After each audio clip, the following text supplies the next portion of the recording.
এই জন্যই দেশনেত্রী বেগম খালেদা জিয়াকে 18 নির্বাচনের বহু আগে তারা তাকে সরিয়ে দেয়, অর্থাৎ তার কারাগারে নিয়ে যায়।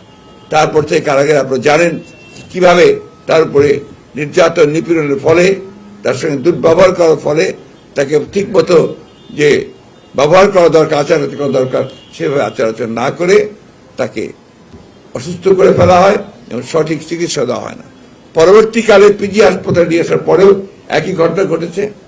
পরে জনমতের চাপে এবং আন্তর্জাতিক বিশ্বের চাপে যখন তাকে তারা সেই অবস্থা থেকে তার বাসায় পাঠাতে বাধ্য হয়েছে, সেই সময়ও তারা কিন্তু তার বাইরে গিয়ে চিকিৎসা করাকে নিষিদ্ধ করেছে, শর্ত আরোপ করেছে এবং একই সঙ্গে আপনার ঢাকায় তার যে চলাচল রাজনীতি থেকে তো দূরে সরে রাখা হয়েছে। আজকে সেই কারণেই আজকে বাংলাদেশের গণতান্ত্রিক আন্দোলন প্রচন্ড রকমের ব্যাহত হয়েছে।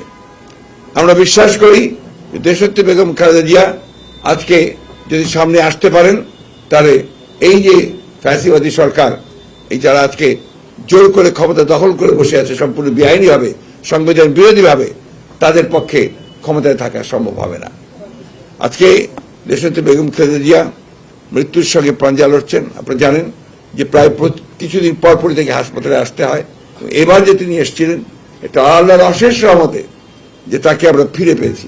তার ডাক্তারদের সঙ্গে কথা বলে আপনারা বুঝতে পারবেন যে তার ফিরে আসার কোনো সম্ভাবনা খুব কঠিন ছিল যদি ঠিক সময়ের মধ্যে যদি ডাক্তাররা চিকিৎসাটুকু দিতে না পারতেন।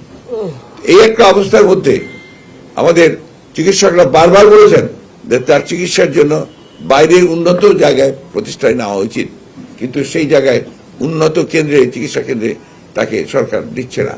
তাই নয়, সরকার অত্যন্ত পরিকল্পিতভাবে আদালতকে ব্যবহার করে, আদালতের কথা বলে সেখান থেকে তাকে বঞ্চিত করে গেছে। সেই জন্যই সাংবাদিক বন্ধুরা, আজকে বিএনপি সিদ্ধান্ত নিয়েছে যে দেশনেত্রী বেগম খালেদা জিয়ার যে মুক্তির আন্দোলন, এই মুক্তির আন্দোলনকে আরো বেগবান করা হবে এবং এই মুক্তির আন্দোলন অত্যন্ত দৃঢ়তার সঙ্গে বাংলাদেশের জাতীয়তাবাদী দল, সেই সঙ্গে বাংলাদেশ জাতীয় দল আশা করে এর সঙ্গে দেশের আপামর জনসাধারণ তার সঙ্গে একাত্ম হবেন এবং আমাদের বিশ্বাস যে আমাদের সঙ্গে যারা যুগপৎ আন্দোলন করছেন তারা ইতিমধ্যেই আপনারা লক্ষ্য করেছেন যে তারা অনেকেই স্টেটমেন্ট দিয়েছেন, তার দেশনেত্রী বেগম খালেদা জিয়ার যে শারীরিক অবস্থাতে উদ্বেগ প্রকাশ করেছেন, তার মুক্তির কথা বলেছেন। আমরা এই মুক্তির আন্দোলনকে একটা চূড়ান্ত পর্যায়ে নিয়ে যেতে চাই। সেই লক্ষ্যে আমাদের আজকে যে যৌথ সভা হয়েছে, সেই যৌথ সভায় আমরা কয়েকটি সিদ্ধান্ত নিয়েছি। এই সিদ্ধান্তগুলোর মধ্যে আছে যে আগামী কত তারিখ হচ্ছে 29শে জুন শনিবার আমাদের নয়াপল্টন অফিসের সামনে সমাবেশ অনুষ্ঠিত হবে দেশনেত্রী বেগম খালেদা জিয়ার নিঃশর্ত মুক্তির দাবিতে। এটা হচ্ছে আপনার 29শে জুন। এরপরে আপনার বিকাল 3টায় অনুষ্ঠিত হবে। এরপরে হচ্ছে আপনার সারা দেশের মহানগরগুলোতে, সেখানে সোমবার যেটা হচ্ছে 1 তারিখ 1 জুলাই মহানগরগুলোতে এই সমাবেশ, দেশনেত্রী মুক্তির দাবিতে সমাবেশ অনুষ্ঠিত হবে।